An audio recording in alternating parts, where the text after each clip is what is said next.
Assalamualaikum warahmatullahi wabarakatuh. Innal hamdalillah nahmaduhu wa nasta'inuhu wa nastahdihi wa nastaghfiruh wa na'udzu billahi min shururi anfusina wa min sayyiati a'malina. Man yahdihillahu fala mudilla lahu wa man yudlil fala hadiya lahu. أشهد أن لا إله إلا الله وحده لا شريك له وأشهد أن محمدا عبده ورسوله. اللهم صل وسلم على محمد وعلى آله وصحبه والتابعين بإحسان إلى يوم الدين وبعد. رب اشرح لي صدري وهai Tuhanku, lapangkanlah dadaku ini, wa yassirli amri, dan permudahkanlah urusanku, wahlul 'uqdatam min lisani, dan uraikanlah kekeluhan lidahku, yafqahu qauli, supaya mereka memahami kata-kataku ini. Muslimin muslimat, mudah-mudahan dirahmati dan diberkati oleh Allah Subhanahu wa taala. Di dalam surah Ali Imran ayat 169, Allah Ta'ala berfirman, A'udzu billahi minasyaitonir rajim, wa la tahsabanna alladhina qutilu fi sabilillahi amwata bal ahya'un 'inda rabbihim yurzaqun. Shadaqallahul azim. Janganlah kamu mengira bahawa orang-orang yang gugur pada jalan Allah Ta'ala itu mati, bahkan mereka itu hidup di sisi Tuhannya dengan mendapat rezeki daripada Allah Subhanahu wa Ta'ala.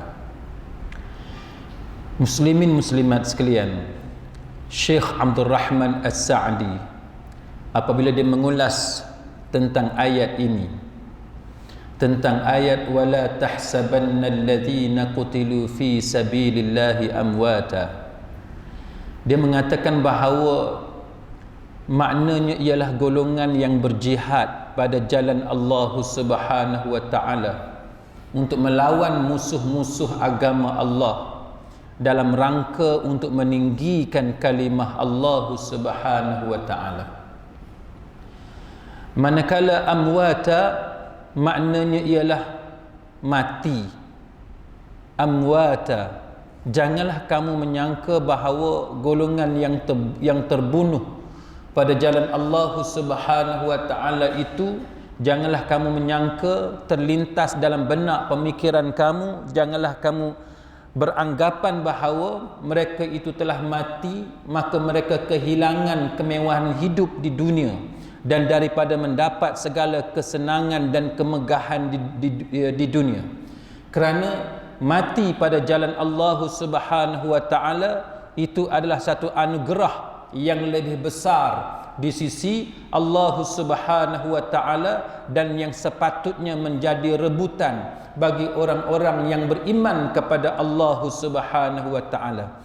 Tiadalah kenikmatan itu melainkan nikmat itu diberikan kepada golongan yang telah direzekikan oleh Allah Ta'ala kepada mereka. Di dalam Sahih Imam Muslim, apabila diriwayatkan berkenaan dengan soalan para sahabat kepada Masruq berkenaan dengan ayat ini, maka dinyatakan di dalam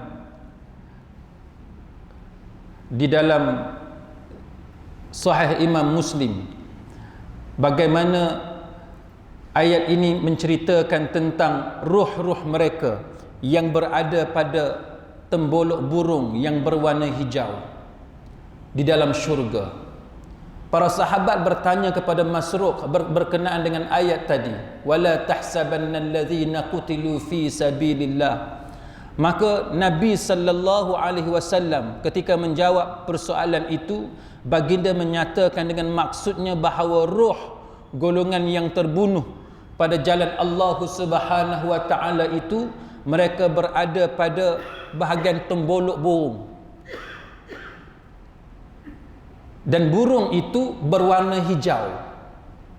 dan burung itu dia mempunyai apa yang disebut sebagai lampu yang terikat pada arasy, dan burung itu terbang di dalam syurga kemanapun dia kehendaki. Lalu dia kembali menuju kepada lampu tersebut. Lalu Tuhan mereka melihat kepada golongan yang mati syahid itu dan berfirman, berkata kepada roh yang mati syahid itu, apakah yang kamu inginkan daripadaku?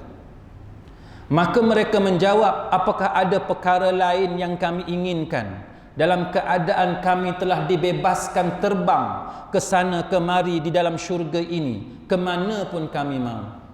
Maka Allah Ta'ala mengulangi sebanyak 3 kali, apa lagi yang kamu mahu? Lalu pada ketika itu mereka mengetahui bahawa mereka tidak dibiarkan kecuali boleh meminta apa-apa yang mereka mahukan, dan mereka berkata, wahai Tuhan kami, kembalikanlah roh kami kepada tubuh kami sehingga kami terbunuh kembali pada jalan-Mu. Lalu pada saat itu Allah Ta'ala mengetahui bahawa mereka tidak memiliki hajat apa-apa pun, maka mereka pun ditinggalkan. Muslimin muslimat sekalian, hadis daripada Sahih Imam Muslim ini menceritakan kepada kita penjelasan kepada ayat yang kita bacakan tadi.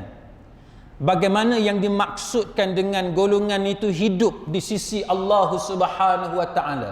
Manusia, para mujahidin yang berjuang pada jalan Allah Ta'ala, kemudian dibunuh oleh musuh-musuh Allah Subhanahu wa Ta'ala, maka mereka mendapat syahid pada jalan Allah Ta'ala. Dan kesyahidan mereka pada jalan Allah Ta'ala, Allah Ta'ala menyatakan kepada kita semua bahawa jangan kita beranggapan bahawa mereka itu mati. Jangan kita beranggapan bahawa mereka itu dah hilang segala-galanya yang ada pada dunia. Yang kita sangka bahawa bila mereka mati maka mereka meninggalkan segala kemewahan hidup, kesenangan, kemegahan hidup, berada dalam lubang kubur. Tetapi Allah Ta'ala menyatakan bahawa mereka itu hidup di sisi Allah Ta'ala. Maka Nabi sallallahu alaihi wasallam menjelaskan apakah maksud hidup pada jalan Allah Ta'ala. Hidup di sisi Allah Ta'ala dalam keadaan diberi rezeki oleh Allah Ta'ala, maka mereka itu berada dalam syurga Allah dan burung, di mana roh-roh mereka berada dalam burung tersebut, dan burung itu terbang ke sana kemari di dalam syurga dan kembali kepada lampu yang terikat kepada arasy, yang mana dalam Sahih Bukhari dinyatakan bahawa para mujahidin disediakan kepada mereka itu syurga, yang mana syurga itu 100 tingkatan, ada 100 maqam, 100 darjat, yang mana darjat yang paling tinggi sekali, yang hampir, yang di atasnya itu ada arasy, ialah syurga Firdaus. Muslimin muslimat sekalian, maka dalam hadis yang kedua, dalam hadis yang disebut dalam kedua-dua sahih Bukhari dan Muslim, dinyatakan bahawa Nabi sallallahu alaihi wasallam bersabda dengan maksudnya, tidak ada seorang pun yang telah masuk ke syurga lalu dia mahu kembali semula ke dunia, dan dia tidak memiliki apa-apa pun di dunia kecuali orang yang mati syahid. Sesungguhnya dia berangan-angan, bercita-cita untuk kembali ke dunia 10 kali kerana kemuliaan yang diberikan kepada orang yang mati syahid. Hadis yang kedua, Nabi nak bagi tahu kepada kita bahawa tak ada orang lain kecuali orang yang mati syahid, yang mana dia tak ada apa-apa di dunia, tapi dia nak kembali kepada dunia. Sebab apa dia nak kembali kepada dunia? Kerana keistimewaan yang ada kepada peristiwa di mana dia terbunuh, dan bagaimana penghormatan, kemuliaan yang Allah Ta'ala berikan kepada dia ketika dia terbunuh syahid pada jalan Allah Ta'ala, dan ketika mana roh dia mendiami di dalam burung-burung syurga yang berwarna hijau itu. Muslimin muslimat sekalian, macam mana kita nak gambarkan benda ni? Macam mana kita nak faham dengan bahasa dunia pada hari ini? Saya nak bagi satu contoh kepada tuan-tuan sekalian. Contoh ni tak begitu tepat, tidaklah sama sebagaimana yang berlaku dalam syurga di alam roh. Tetapi sekurang-kurangnya kalau kita tengok atas dunia ni, kita boleh nampak sebenarnya bagaimana proses itu berlaku.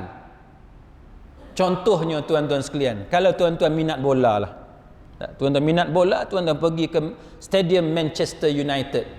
Tapi sekarang nak sebut Manchester United sensitif sikit sebab Manchester United kalah. Kan? Kita sebut lain lah, Arsenal ke apa ke.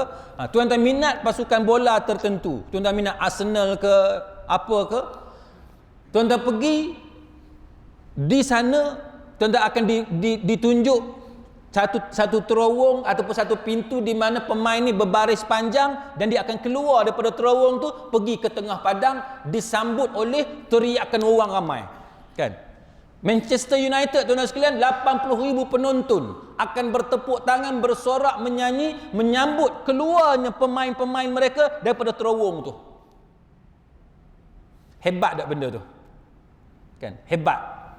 Sebab penerimaan orang ramai yang bersorak menanti kedatangan pemain-pemain pujaan mereka.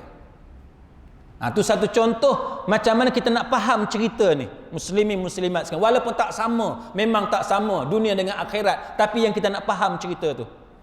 Pemain daripada bilik persalinan dia berbaris, dia nak keluar, nak berjuang di tengah-tengah stadium tu tuan-tuan sekalian, dia akan diraihkan dengan sebegitu rupa. Sama sebagaimana tuan-tuan sekalian, orang yang mati syahid. Mati syahid ni tuan-tuan kena bunuh. Kena bunuh ni benda yang menakutkan.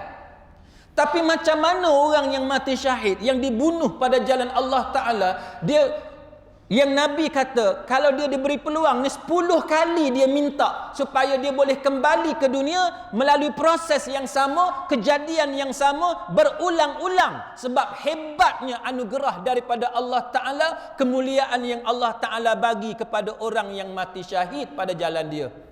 Dalam proses dia berjuang fi sabilillah, dia dibunuh, roh dia dicabut daripada badan dia tuan-tuan sekalian, roh dia berada dalam burung-burung syurga yang berwarna hijau dan burung itu terbang ke sana kemari di dalam syurga. Maka proses itu yang mereka inginkan. Diulang-ulang beberapa kali kerana hebatnya peristiwa tersebut.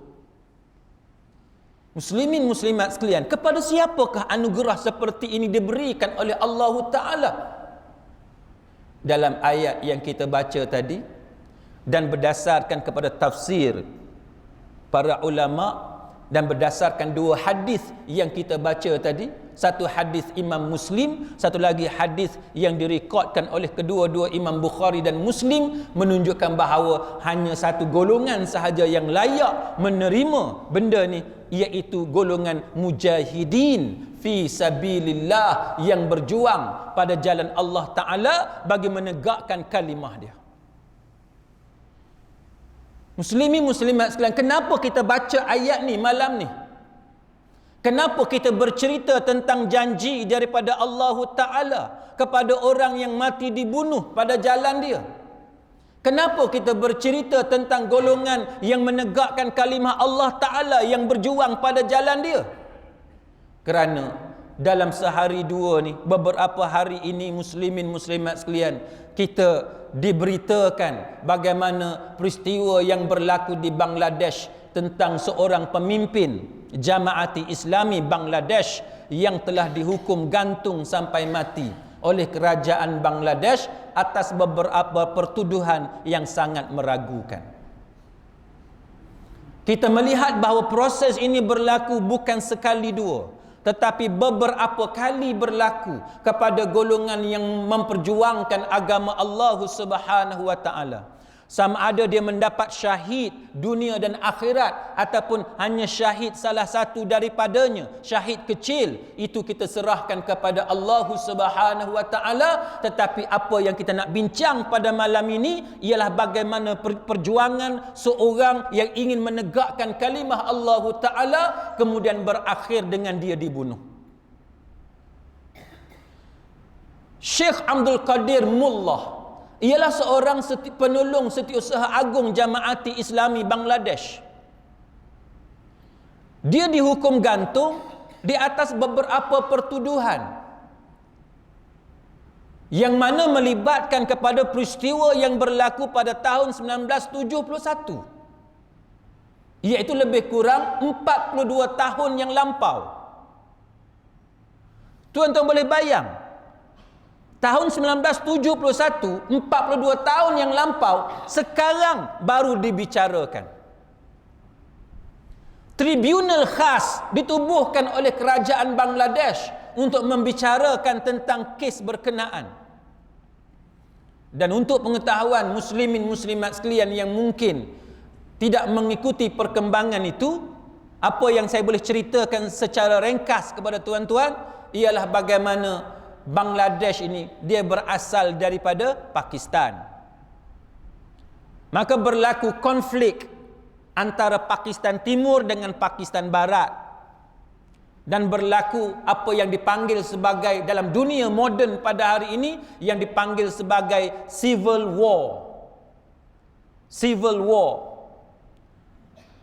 yang melibatkan golongan yang ingin memisahkan Pakistan Barat daripada Pakistan Timur, dan ingin mendirikan satu negara yang merdeka daripada Pakistan yang mereka ingin namakan sebagai Bangladesh. Yang sekarang ni ada Bangladesh. Dan dengan satu pihak yang berpegang bahawa sebuah negara Islam seperti Pakistan tidak boleh berpecah kepada dua negara. Maka antara genocide, antara pembunuhan beramai-ramai yang berlaku, antara yang besarnya ialah yang berlaku pada tahun 71, civil war yang melibatkan lahirnya sebuah negara yang bernama Bangladesh. Pemimpin negara Bangladesh menganggarkan kematian yang berlaku dalam civil war tahun 71 itu, tuan-tuan sekalian, antara 300,000 orang sehingga kepada 3 juta orang. Menduduki tempat yang kedua selepas daripada apa yang dinamakan sebagai Holocaust yang berlaku kepada kaum Yahudi di benua Eropah yang dianggarkan seramai 6 juta orang. Soal angka itu tepat ataupun tidak, itu bukan perbincangan kita pada malam ni, tetapi itu antara benda yang sedang berlaku di Bangladesh yang menyebabkan mereka menubuhkan satu tribunal untuk membicarakan apa yang disebut sebagai pemimpin kanan kepada Jamaati Islami Bangladesh yang bernama Sheikh Abdul Qadir Mullah. Muslimin muslimat sekalian, kenapakah sekarang baru ditubuhkan tribunal berkenaan? Tuan-tuan perlu mengetahui tentang politik Bangladesh untuk mengetahui kenapakah tribunal itu sekarang ni baru ditubuhkan. Parti mana yang memerintah Bangladesh sekarang, muslimin muslimat sekalian? Kalau bukan yang sebangsa dengan mereka sendiri, yang seagama dengan mereka sendiri, yang nama dia Liga Awami ataupun Awami League. Dulu nama dia Awami Muslim League. Kali terakhir mereka mengadakan pilihan raya ialah pada tahun 2008. Dan sekarang mereka sedang menghampiri tamatnya waktu di mana mereka perlu sekarang ini mengadakan pilihan raya yang baru. Maka pemerhati politik melihat bahawa Awami League mempunyai masalah, maka dia perlu melakukan sesuatu. Muslimin muslimat sekalian, apabila berlakunya kekacauan di Bangladesh, apa yang parti pemerintah boleh buat? Dia boleh mengisytiharkan darurat dan dia boleh memerintah tanpa mengadakan pilihan raya. Apa sebenarnya yang berlaku? Muslimin muslimat sekalian, jikalau kita kembali kepada sejarah Awami League ataupun Liga Awami, kalau tuan-tuan tengok kepada 4 prinsip kepada Liga Awami, nombor satunya tuan-tuan akan tengok demokrasi. Yang keduanya, tuan-tuan akan lihat apa yang dipanggil sebagai sosialisme. Nombor 3-nya, tuan-tuan akan tengok apa yang disebut sebagai secularism. Dan nombor 4 yang dipanggil sebagai nasionalisme ataupun kebangsaan. Bila tuan-tuan tengok dua yang terakhir tu, kalau tuan-tuan tengok dua yang terakhir tu, kebangsaan ataupun nasionalisme dan sekularisme, Dan tuan-tuan tengok yang kedua tu sosialisme, tuan-tuan akan boleh menghidu sesuatu yang mencurigakan. Bagaimana mungkin satu parti, tuan-tuan sekalian, yang mempunyai prinsip asas dia berpegang kepada nasionalisme dan dia berpegang kepada sekularisme.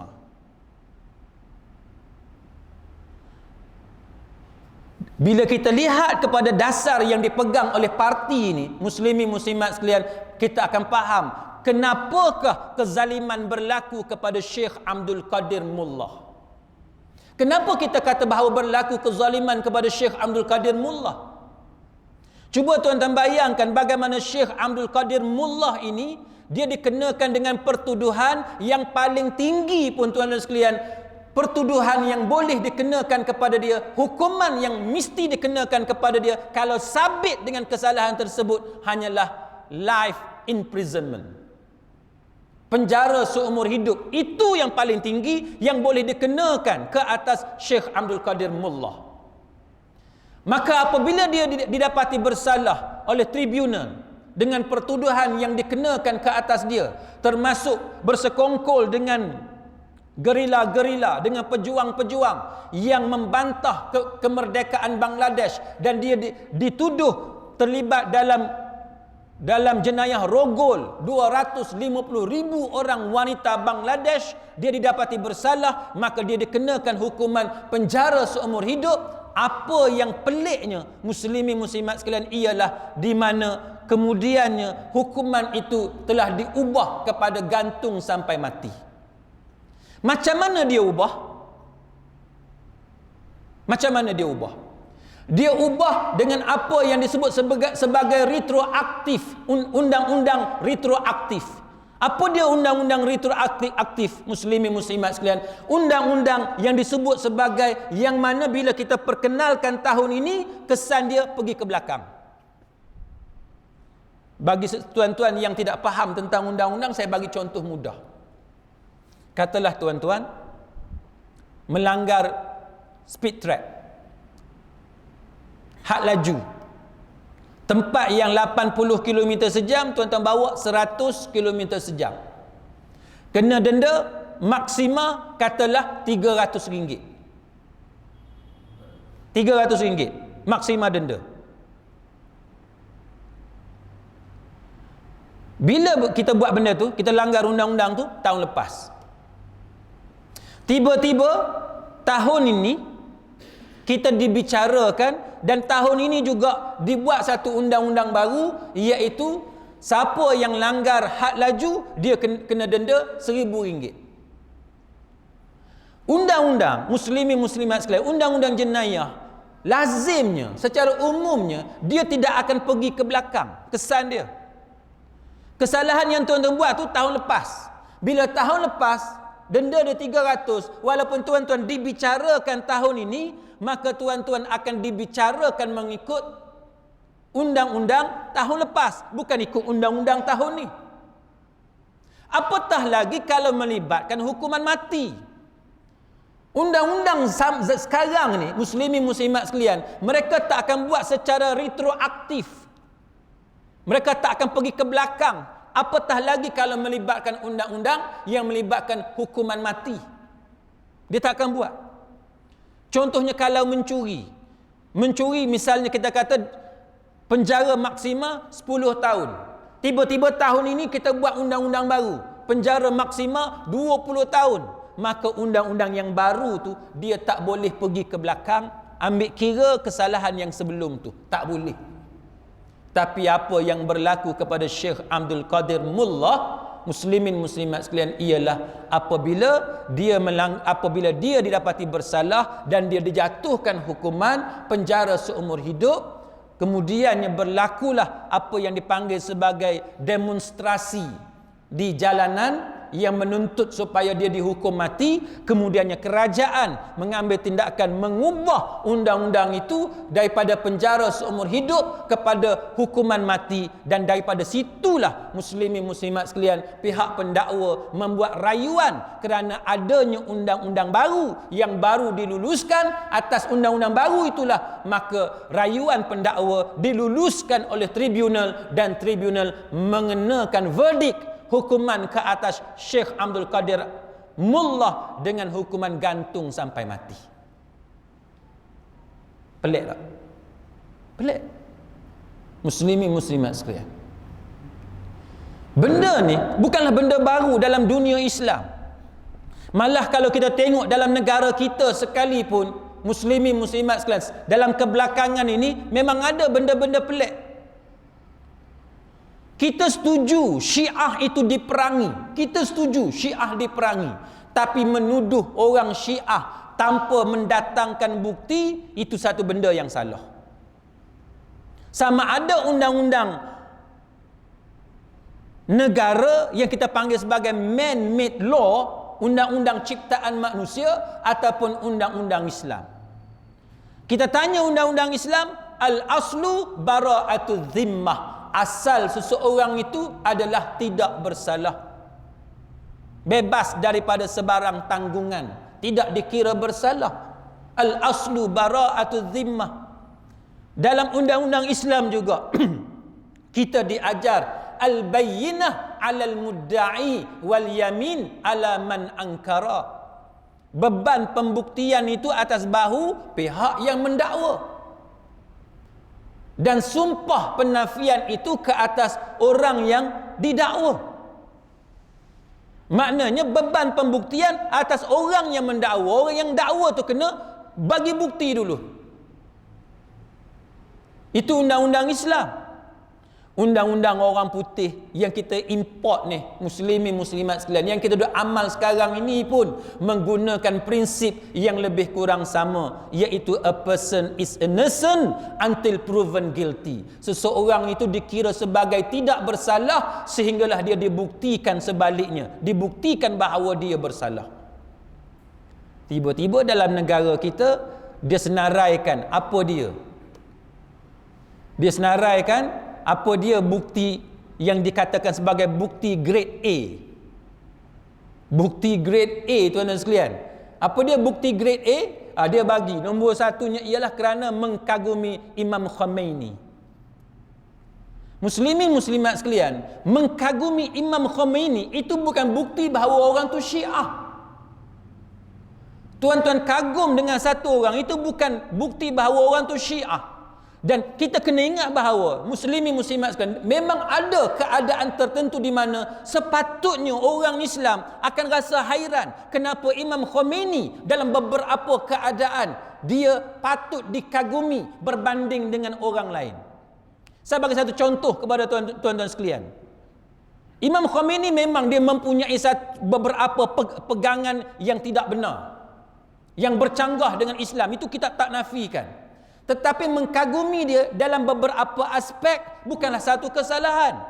Saya ambil satu contoh kepada tuan-tuan sekalian. Salman Rushdie, kalau tuan-tuan masih ingat, apabila dia mengarang satu buku The Satanic Verses, siapa dia yang mengisytiharkan fatwa bunuh terhadap Salman Rushdie kalau bukan Ayatullah Ruhollah Khomeini, yang ulama-ulama sunnah yang mendakwa bahawa mereka lah yang mempromosikan sunnah Nabi sallallahu alaihi wasallam, merekalah yang menjunjung sunnah Nabi, merekalah yang mengembangkan sunnah Nabi, mengajar tentang sunnah.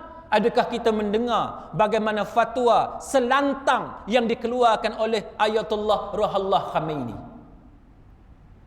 Kita mengakui Ayatullah Ruhollah Khomeini mempunyai beberapa masalah, dan bukan beberapa, banyak masalah. Antaranya kalau tuan-tuan tengok ajaran sesat dia, pegangan sesat dia ialah apabila dia mengarang kitab yang dipanggil sebagai At-Taharah. Kan? Kitab At-Taharah. Ini yang terbaru ni, Abim di Kelantan, dia melancarkan satu buku yang diterjemahkan ke dalam bahasa Melayu, Al-Khomeiniyyah, iaitu Khomeinisme. iaitu syuzuz fil aqaid, benda-benda ganjil yang ada pada akidah Khomeinisme, dan juga benda-benda syaz, benda-benda ganjil yang ada kepada pendirian dia. Ini yang terbaru. Tapi saya nak bagi satu contoh kepada tuan-tuan. Kesesatan Imam Khomeini bila dia mengulas berkenaan dengan golongan yang menentang Ali. Golongan yang menentang Ali, dan dia sebut antaranya siapa dia penentang Ali. Nombor satu disebut Muawiyah radhiyallahu anhu. Kita yang sebut radhiyallahu anhu, dia tak sebut radhiyallahu anhu. Nombor dua dia sebut Aisyah radhiyallahu anha. Nombor tiga dia sebut Talhah.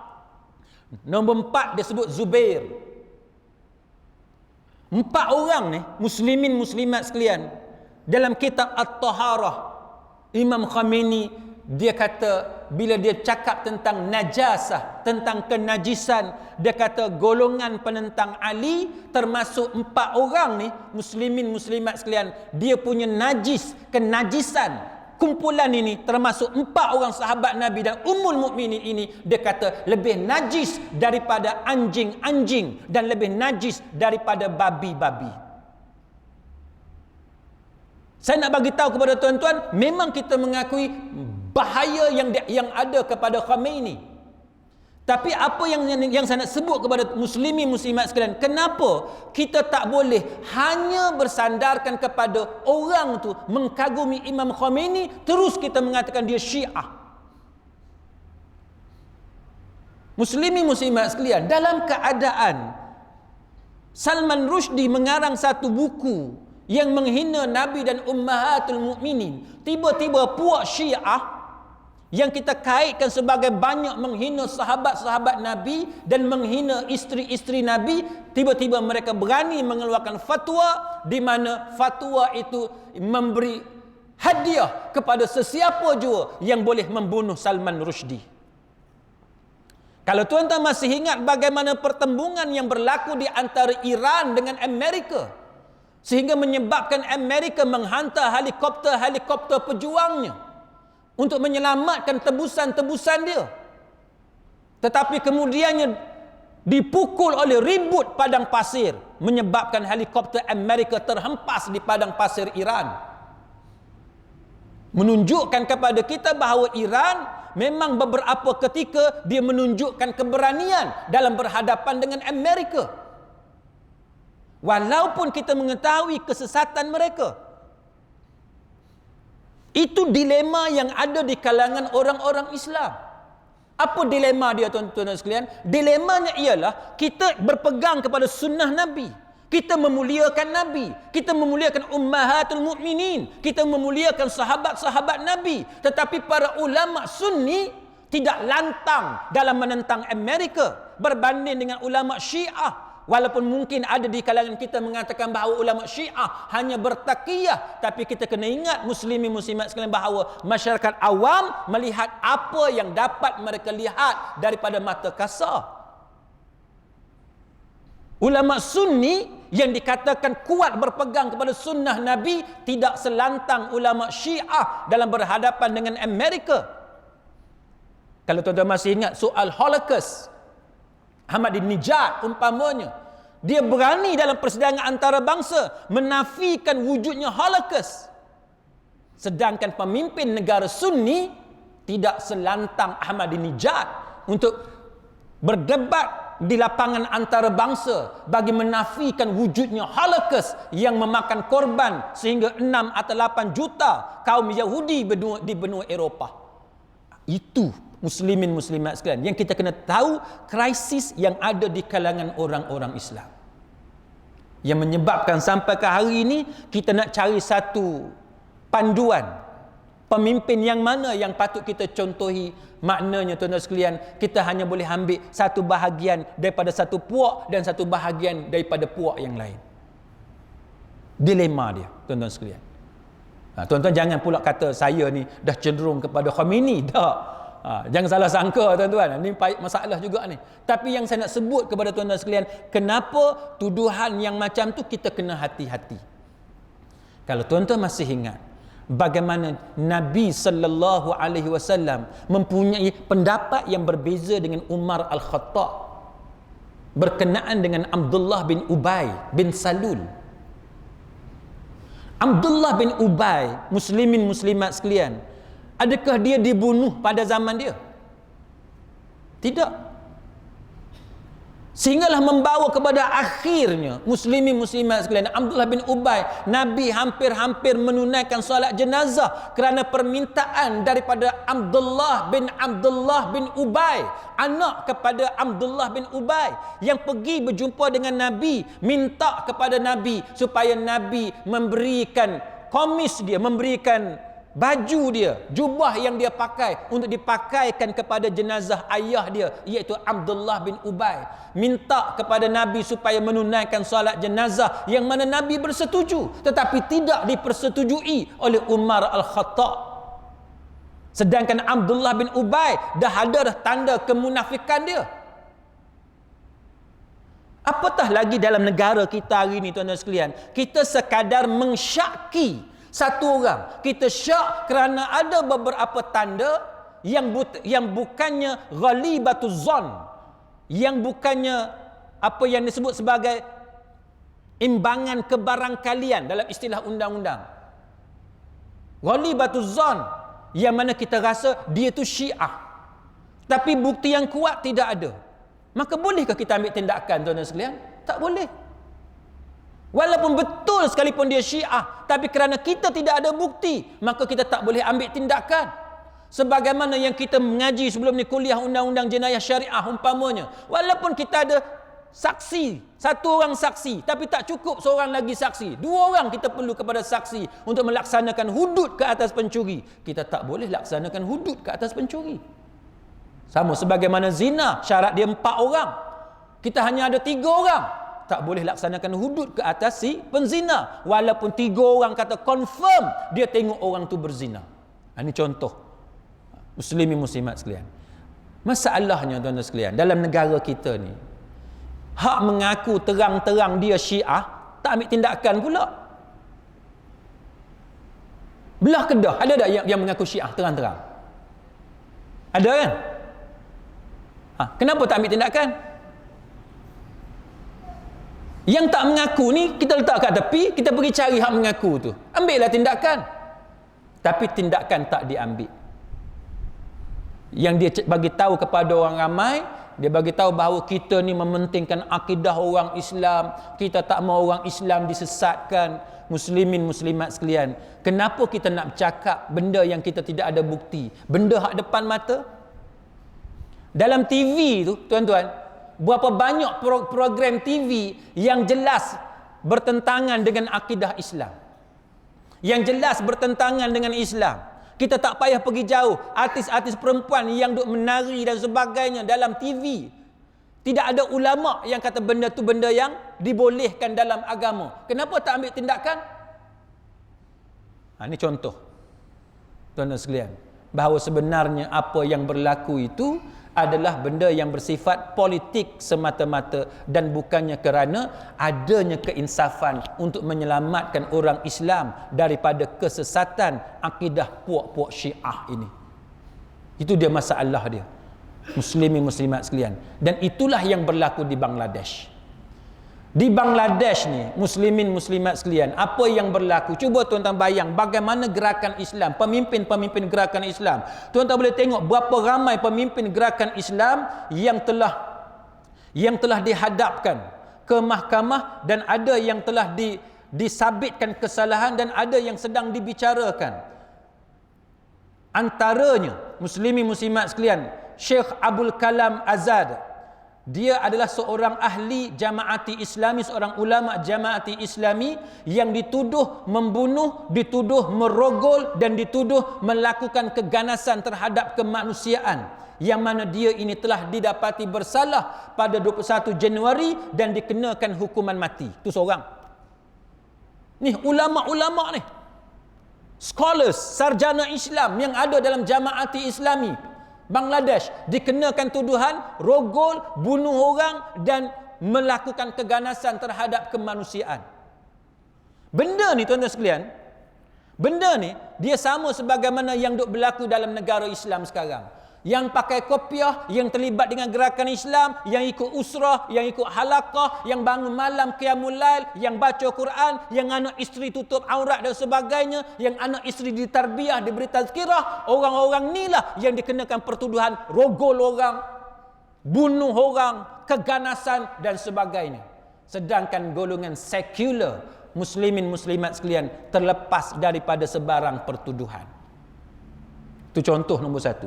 Nombor dua yang kita sebut Abdul Qadir Mullah tadi. Nombor tiga, tuan-tuan sekalian, adalah Delwar Hussein Sayyidi. Dia adalah timbalan Presiden Jamaati Islami, juga dikenakan pertuduhan genosid atau pembunuhan beramai-ramai, rogol dan juga jenayah agama. Dan dia didapati bersalah pada 28 Februari yang lalu dan juga dikenakan hukuman mati. 3 orang dah. 3 orang dah, tuan-tuan. Nombor 4, Ghulam Azam, juga didapati bersalah pada 15 Julai yang lalu dan dia dikenakan hukuman penjara selama 90 tahun. 90 tahun, tuan-tuan. Tuh yang kena dekat dia. Pelik. Benda yang pelik di Bangladesh ni, tuan-tuan sekalian, bukan sahaja berlaku di Bangladesh, berlaku juga dalam negara kita. Yang curi duit tabung masjid RM2 kena penjara berapa tahun. Yang duk songlap duit juta-juta duk lepas sampai sekarang. Sama tak? Sama. Itu yang sedang berlaku sekarang. Nombor 5, tuan-tuan sekalian, Syekh Rahman Nizami. Dia adalah Amir Jamaati Islami dan dia ni, kes dia sedang berjalan sekarang ni. Yang keenam, Abdul Alim. Dia sekarang ni pending, kes dia masih lagi berjalan. Ada 9 orang saksi telah pun melengkapkan keterangan terhadap Syekh Abdul Alim. Yang ketujuh, Syekh Salahuddin Qadir Chuduri. Dia masih sedang berjalan. Yang ke-8, Mubarak Husin, kes sedang berjalan. Yang ke-9, Azharul Islam, kes sedang berjalan. Yang ke-10, Syekh Ali Ahsan Muzahid, yang mana 12 saksi telah melengkapkan keterangan terhadapnya. Yang ke-11, Syekh Muhammad Qamaruz Zaman, yang mana dia telah didapati bersalah pada 9 hari bulan Mei dan dia telah dikenakan hukuman mati. Yang ke-12, tuan-tuan sekalian, Mir Qasim Ali, yang mana masih lagi menunggu pertuduhan rasmi dikenakan ke atas dia. Semuanya Jamaati Islami Bangladesh. Dan sekarang ni mereka menuntut supaya Jamaati Islami Bangladesh diharamkan. Tuan-tuan sekalian, Awami League ni, Liga Awami ni, nama dia yang asalnya Liga Muslim Awami ataupun Awami Muslim League. Tetapi mereka buang nama Muslim dan mereka nak kekal dalam keadaan apa yang disebut sebagai kebangsaan dan juga sekular. Ni masalah dia, tuan-tuan. Tidakkah benda ni berlaku juga dalam negara kita hari ni? Berlaku tak? Berlaku benda yang sama. Yang mana golongan yang berjuang menggunakan nama agama cuba untuk diharamkan dengan pelbagai alasan. Manakala golongan yang nak haramkan itu, perjuangan mereka, dasar perjuangan mereka ialah kebangsaan. Ada orang kata, dia kata bahawa kebangsaan ni tidak salah, tidak bercanggah dengan Islam, sebab dia kata hubbul watan minal iman. Tak apalah dia petik, tak tahu dia ambil kat mana. Dia kata hubbul watan minal iman, sayang kepada kepada negara, kepada negeri, tumpah darah kita itu sebagai sebahagian daripada iman. Tetapi muslimin muslimat sekalian, walaupun dia bawalah alasan Nabi sayang dekat Mekah dan sebagainya, tapi yang kita nak sebut muslimin muslimat sekalian bahawa yang dikatakan nasionalisme itu, semangat kebangsaan itu, dia banyak menimbulkan masalah. Apa masalah dia, tuan-tuan? Apa yang dipanggil sebagai nasionalisme? Ada orang kata, dia kata bahawa nasionalisme ini dia berbeza dengan asabiyah. Kalau saya tanya dekat tuan-tuan, asabiyah dengan nasionalisme ini sama ke lain? Tuan-tuan baca banyak buku dan tuan-tuan boleh tengok macam-macam pendapat. Ada yang kata asabiyah tu lain, ada yang kata asabiyah tu sama dengan nasionalisme.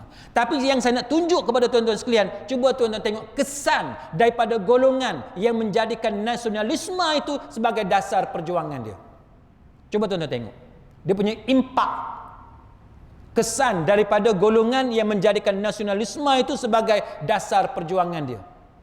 Kita tengok hari ini, muslimin muslimat sekalian, bukankah mereka banyak menimbulkan masalah kepada pelaksanaan undang-undang Islam? Bukankah hari ini mereka banyak menimbulkan masalah apabila kita bercakap tentang Islam? Banyak contoh-contoh lain yang kita boleh sebut.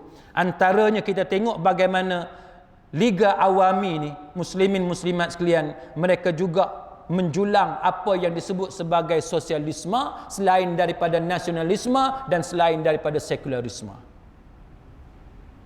Sosialisme, muslimin muslimat sekalian, ialah satu sistem yang mana dia memperjuangkan supaya masyarakat tu tidak ada hak peribadi. Semuanya dimilik negarakan. Tetapi saya tidak pasti sejauh manakah kekuatan fahaman sosialisme yang dianuti oleh Liga Awami ini sehingga mereka meletakkan sebagai salah satu daripada prinsip yang mereka perjuangkan. Baik, muslimin muslimat sekalian, kalau kita lihat kepada apa yang berlaku di Bangladesh pada hari ini, Abdul Qadir Mullah ini, saya nak sebut kepada muslimin muslimat sekalian antara perkara yang dituduh kepada beliau. Antaranya ialah apa yang disebut sebagai jenayah terhadap kemanusiaan, maka hukuman yang dikenakan ke atas dia ialah selama 15 tahun.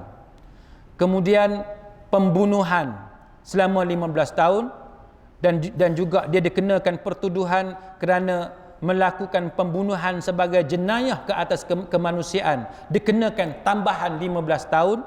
Kemudian dikenakan pertuduhan kerana bersubahat melakukan jenayah pembunuhan dan juga bersubahat melakukan jenayah terhadap kemanusiaan, yang tu dia dilepaskan daripada hukuman penjara seumur hidup. Yang kelima, tuan-tuan sekalian, jenayah terhadap kemanusiaan juga dikenakan hukuman iaitu penjara seumur hidup. Dan yang keenamnya, dia dikenakan pertuduhan bunuh dan rogol serta jenayah ke atas kemanusiaan di bawah Seksyen 3(2)A, maka dia dikenakan capital punishment iaitu hukuman gantung sampai mati. Itu yang dikenakan kepada Syekh Abdul Qadir Mullah. Maka inilah yang disebut sebagai undang-undang yang dipertikaikan oleh masyarakat antarabangsa ke atas yang dilakukan ke atas Syekh Abdul Qadir Mullah. Baik, muslimin muslimat sekalian, dalam ajaran Islam, kalau kita lihat bahawa golongan-golongan yang memperjuangkan agama Allah Ta'ala ini memang diberikan pelbagai tribulasi, mihnah, ujian dan sebagainya. Sebab jihad itu, tuan-tuan sekalian, kalau kita lihat dari segi bahasa, dia bermaksud kekuatan usaha, susah payah dan juga berkaitan dengan kepayahan serta kemampuan kita yang digembelengkan secara keras. Itu yang dikatakan jihad. Dari segi etimologi, jahada, al-jahdu, al-juhdu dan sebagainya, yang mana membabitkan masyaqqah, kesusahan dan sebagainya. Dan begitulah juga kalau kita lihat perkataan jihad ini diambil daripada perkataan yang disebut dalam istilah syariahnya. Dari segi istilahnya disebut sebagai jihad, berarti memerangi orang kafir, iaitu berusaha dengan sungguh-sungguh mencurahkan kekuatan dan kemampuan, sama ada perkataan ataupun perbuatan. Maka dalam kes ini, tuan-tuan sekalian, Syekh Abdul Qadir Mullah dan pemimpin-pemimpin Bangladesh, dia bukannya memerangi orang kafir. Dia tidak memerangi orang kafir, tetapi dia memerangi satu kerajaan yang juga beragama Islam. Cuma apa yang berlaku, muslimin muslimat sekalian, kita balik kepada sejarah Liga Awami, kenapa mereka menggugurkan perkataan Muslim daripada parti mereka. Asalnya Liga Muslim Awami, sekarang Liga Awami. Jawapannya, muslimin muslimat sekalian, kerana dalam Bangladesh antara populasi yang besarnya ialah golongan Hindu.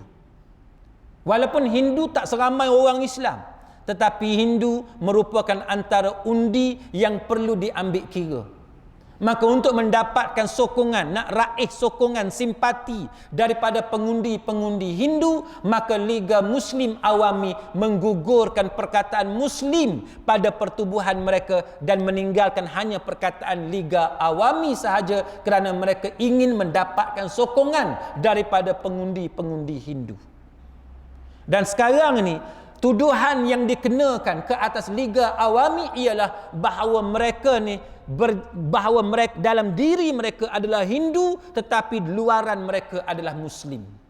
Itu antara tuduhan yang dikenakan oleh masyarakat sebahagiannya terhadap Liga Awami sekarang ni.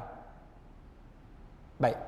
Untuk kita faham cerita ni, muslimin muslimat sekalian, kalau tuan-tuan masih ingat orang-orang Islam daripada India, kalau tuan-tuan jumpa mereka di luar negara, sebahagian besar daripada mereka, muslimin muslimat sekalian, dia tak makan lembu. Islam, tapi dia tak makan lembu. Dan saya dipahamkan di sini pun, kalau kita jumpa India Muslim, sebahagian daripada mereka juga tak makan lembu. Bila kita tanya dia, saya jumpa beberapa orang di sana, di England tuan-tuan sekalian, bila saya tanya dia, kenapa kamu tak makan lembu? Agak-agak tuan-tuan sebab apa? Dia jawab apa? Sebab apa dia tak makan lembu? Antara jawapan yang dia bagi ialah sebab mereka berasal daripada India yang mereka dikelilingi oleh jiran-jiran yang beragama Hindu dan telah menjadi adat mereka untuk tidak makan lembu kerana menghormati orang-orang India yang mengelilingi mereka, yang menjadi jiran-jiran mereka, yang menjadikan lembu itu sebagai Tuhan, sebagai dewa mereka. Jadi bila mereka keluar daripada India, pergi bertebaran seluruh dunia di negara-negara luar, adat itu, kehidupan mereka yang tak makan daging lembu tu kekal sampai ke hari ini. Maka kita tak pelik apabila Liga Awami ni, muslimin muslimat sekalian, mereka masih lagi mempunyai pengaruh yang mana mereka ambil kira ialah pengaruh ataupun sokongan daripada pengundi-pengundi Hindu. Dan antara yang jadi mangsanya ialah Jamaati Islami Bangladesh. Kalau tuan-tuan tengok gambar dalam internet, sangat-sangat menyedihkan. Sebab apa saya kata sangat-sangat menyedihkan?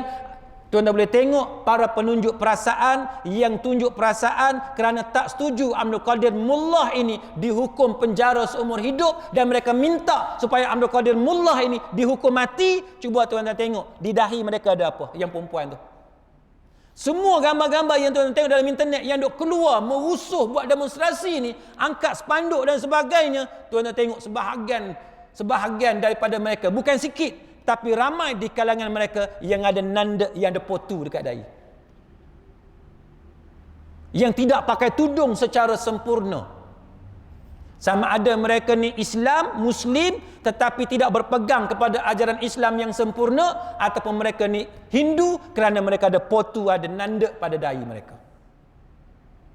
Dan yang jadi korbannya ialah Jamaati Islami Bangladesh. Ini dia, muslimin muslimat sekalian. Baik, untuk setakat tu tuan-tuan ada sebarang soalan tak? Kalau ada soalan.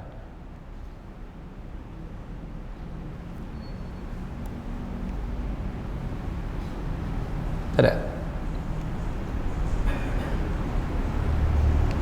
Baik, kita sambung sikit. Muslimin muslimat sekalian, kenapakah masyarakat antarabangsa mempertikaikan keesahan tribunal ni? Pasal apa tribunal ini menimbulkan tanda tanya di Bangladesh? Kenapakah Jamaati Islami Bangladesh tak terima tribunal ini?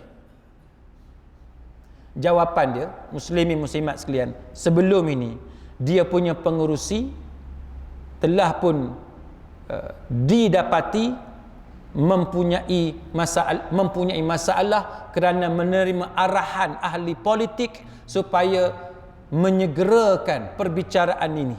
Dia ada hubungan antara ahli politik daripada Liga Awami dengan pengerusi tribunal ini. Ada orang dapat tangkap perbualan telefon dia dan ditunjuk kepada awam bagaimana pengerusi tribunal ini, muslimin muslimat sekalian, mendapat arahan satu persatu daripada ahli politik, daripada puak pemerintah. Bila dia dapat ditangkap bukti dari tuan-tuan sekalian dan disiarkan kepada umum perbualan dia dengan ahli politik yang menerima satu persatu arahan, maka menyebabkan dia meletakkan jawatan. Tu sejarah sebelum ini, tribunal ini.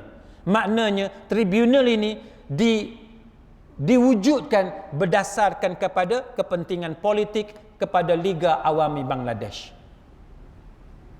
Benda itu berlaku tak dalam negara kita, tuan-tuan? Itu yang kita duk cerita sebelum ini. Yang kita cerita sebelum ini, yang kita minta supaya judiciary, yang kita minta legislatif, yang kita minta eksekutif ini, tiga ni dipisahkan. Zaman Nabi dulu, tuan-tuan sekalian, Nabi lah jadi pemimpin politik, pemimpin negara, Nabi lah juga jadi hakim. Nabi juga menjadi mufti, Nabi juga jadi kuasa agama zaman Nabi dulu. Sebab itu kita kata bahawa ya, kita setuju bahawa pemisahan tiga ni dia tidak mengikut cara Nabi. Nabi dulu dialah seorang. Tapi kemudiannya apabila Nabi wafat, muslimin muslimat sekalian, masyarakat berkembang, pengaruh daripada dunia barat dan sebagainya, dan berlakunya penyelewengan di mana pemimpin politik korup dan sebagainya, maka manusia memikirkan cara macam mana nak wujudkan check and balance. Dia tak mahu satu orang ni dialah ada jawatan semua. Dia nak bahawa satu orang ni dia dicek, dibalancekan dengan orang hak lain. Maka sebab itu sekarang ni pemimpin politik, pemimpin negara ataupun presiden, perdana menteri satu orang, ketua hakim orang lain, dan sepatutnya yang duduk dalam dewan parlimen ataupun dewan undangan negeri sepatutnya orang lain. Tapi dalam negara kita ni yang duduk dalam dewan undangan negeri ataupun dewan rakyat tu orang yang sama yang duduk dalam kabinet, yang duduk dalam apa yang kita panggil sebagai eksekutif. Tak apalah, tapi sekurang-kurangnya judiciary itu dipisahkan. Itu yang kata undang-undang. Muslimin muslimat sekalian, sistem demokrasi dan sebagainya.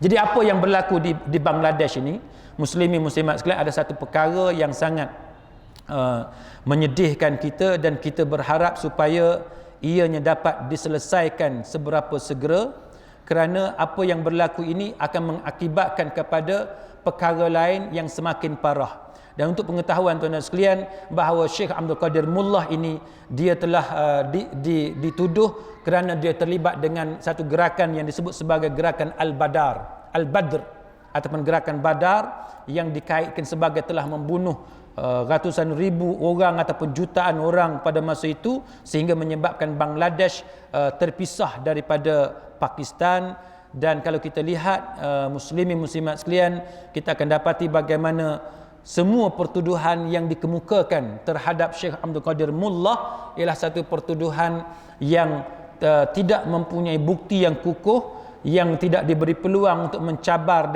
dicabar dengan sebaik yang mungkin, sehingga menyebabkan sekarang ni masyarakat antarabangsa termasuk Amerika, dunia barat, tuan-tuan sekalian, walaupun kita tak setuju dengan Amerika, kita tak setuju dengan England, kita tak setuju dengan Perancis, tetapi negara-negara ni, muslimin muslimat sekalian, mereka dari sudut transparansi dalam perkara yang macam ni, mereka sangat transparent. Sebab apa saya kata mereka sangat transparent? Walaupun saya tak setuju dalam beberapa perkara, tapi saya nak bagi satu contoh dekat tuan-tuan sekalian. Kalau tuan-tuan pergi di UK, di England, surat khabar dia boleh kutuk, dia boleh kritik mahkamah negara mereka. UK.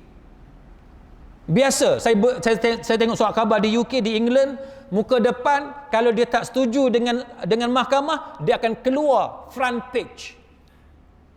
Dia kritik mahkamah. Dia tak setuju dengan pemimpin politik dia, front page, tuan-tuan sekalian. Muka depan.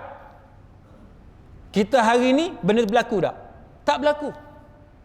Walaupun kita bukan setuju semua, tapi saya nak bagi satu contoh transparansi yang dimiliki oleh kerajaan barat dalam perkara yang macam ni. Sebab tu kita kata bahawa apa yang dilakukan oleh kerajaan Bangladesh, muslimin muslimat sekalian, sekarang ini mendapat tentangan daripada pejuang hak asasi manusia, walaupun kita sendiri sebenarnya ada beberapa isu besar dengan pejuang hak asasi manusia, tetapi dalam soal kezaliman yang dilakukan oleh pemimpin-pemimpin Bangladesh ke atas pemimpin Jamaati Islami Bangladesh, kita mengharapkan bahawa semua pihak masyarakat antarabangsa memberi tekanan terhadap pemimpin Bangladesh supaya kezaliman yang sedang berlaku ini, dan kerana masih ada lagi pemimpin Jamaati Islami Bangladesh yang belum dihukum gantung, dan kita berharap supaya mereka diberi peluang untuk membela diri mereka pada platform, pada forum yang lebih adil, seperti mahkamah yang lebih adil, dan bukanlah satu sistem keadilan yang boleh dipertikaikan. Jadi muslimin muslimat sekalian, saya nak berhenti setakat itu. Moga-moga apa yang kita bincang pada malam ini sedikit sebanyak dapat memberikan kefahaman kepada apa yang sedang berlaku di Bangladesh, dan adalah penting sebab kita sebagai orang Islam, kita ambil pengajaran, ibrah daripada apa yang berlaku itu, dan jangan lupa dalam doa kita setiap hari, setiap malam kita mendoakan supaya saudara-saudara kita ini diselamatkan oleh Allah Ta'ala. Dan saya nak berpesan kepada tuan-tuan sekalian, doa kita ini khususnya dalam perkara yang macam ni, perkara yang mungkin bagi tuan-tuan tak jelas siapa sebenarnya yang betul. Katalah di kalangan tuan-tuan malam ni, ada di kalangan tuan-tuan berpendapat bahawa ustaz, saya rasa Jamaati Islami pun salah juga. Dan saya tak pasti siapa yang betul, Liga Awami ataupun Jamaati Islami yang betul. Maka dalam keadaan tuan-tuan tak pasti siapakah sebenarnya yang betul, adalah lebih baik bagi tuan-tuan untuk berdoa dengan doa yang umum. Dengan doa yang umum. Contohnya, ya Allah, ya Tuhan kami, berikanlah kemenangan kepada pejuang-pejuang Islam di Bangladesh. Kan? Sama ada mungkin, wallahu a'lam, mungkin yang sebenarnya berjuang untuk Islam itu adalah Liga Awami. Kan? Katalah yang sebenar berjuang untuk Islam itu Liga Awami. Maka doa kita tadi tidak salah.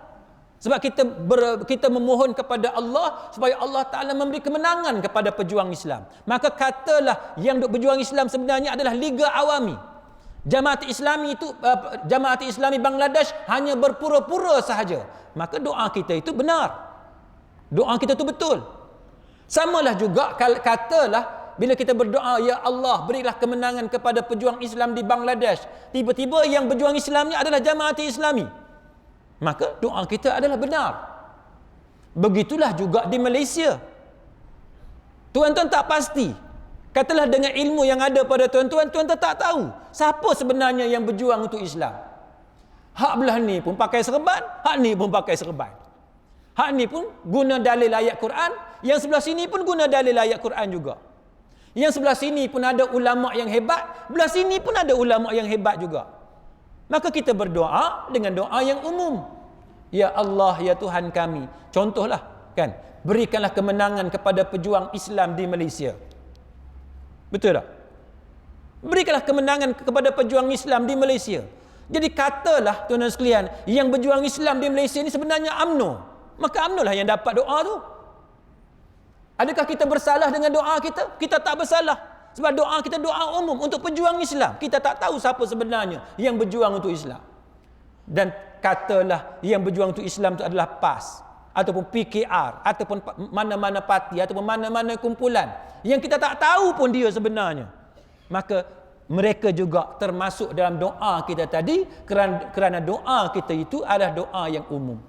Sebab tu saya suka muslimin muslimat sekalian, bila orang-orang Islam ada masalah, sama ada di Malaysia ataupun di seluruh dunia, kita berdoa dengan doa yang umum. Contohnya bila berlaku di Turki, kan? Parti AKP yang dipimpin oleh Erdogan. Kita juga doa dengan doa yang umum. Ya Allah, berikanlah kemenangan kepada pejuang Islam di Turki, di Syria. Bagi kita, berdasarkan ilmu yang kita ada, Bashar tu jahat. Kan? Bashar tu jahat. Tapi Bashar dalam TV, dia kata, dia tak buat benda tu. Itu fitnah orang kepada dia, yang dengki kepada dia. Kita buat andaian, katalah hak sebenarnya, hak baiknya Bashar. Doa kita apa dia tuan-tuan? Allahumma ansuril mujahidina fi Suria. Betul tak? Kita berdoa kepada Allah supaya Allah Ta'ala bagi kemenangan kepada pejuang Islam di Syria. Jadi kalau Bashar tu pejuang Islam, maka dialah yang kita minta supaya Allah Ta'ala bagi kemenangan. Cuma setakat yang kita tahu, dialah yang culpritnya, dialah yang jahat, yang jadi dalang kepada apa yang berlaku. Tapi doa kita, ada kita namakan siapa-siapa? Ada kita namakan mana-mana golongan? Tak ada.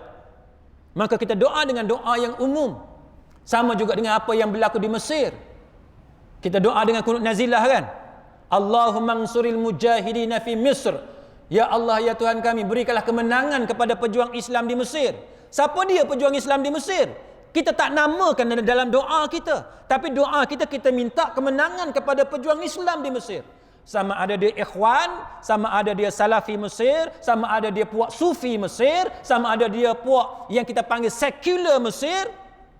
Kita tak tahu, kita panggil je dia sekular. Entah-entah dialah sebenarnya yang memperjuangkan Islam. Maka termasuklah mereka itu dalam doa kita. Maka tuan-tuan sekalian, kalau tuan-tuan dengar tu imam berdoa, ya Allah, berikanlah kemenangan kepada pejuang Islam seluruh dunia. Janganlah teragak-agak nak amin. Ni kadang-kadang teragak-agak sebab dia dalam kepala dia ingat, ni dia doa dekat puak-puak dia lah ni. Bukan doa kat puak-puak sama-mana dak tuan-tuan. Semua doa itu doa yang umum. Doa yang umum. Tuan-tuan daripada puak mana, daripada latar belakang fahaman politik yang bagaimana, doa tadi doa yang umum supaya kemenangan hanya berpihak kepada Islam. Hanya berpihak kepada pejuang Islam. Walaupun apa label pada dai dia, label dalam hati dia, tapi yang pentingnya ialah dia berjuang untuk agama Allah Subhanahu wa taala. Wallahu taala a'lam. Aqulu qawli hadza wa astaghfirullahal azim li wa lakum. Wassalamu alaikum warahmatullahi wabarakatuh.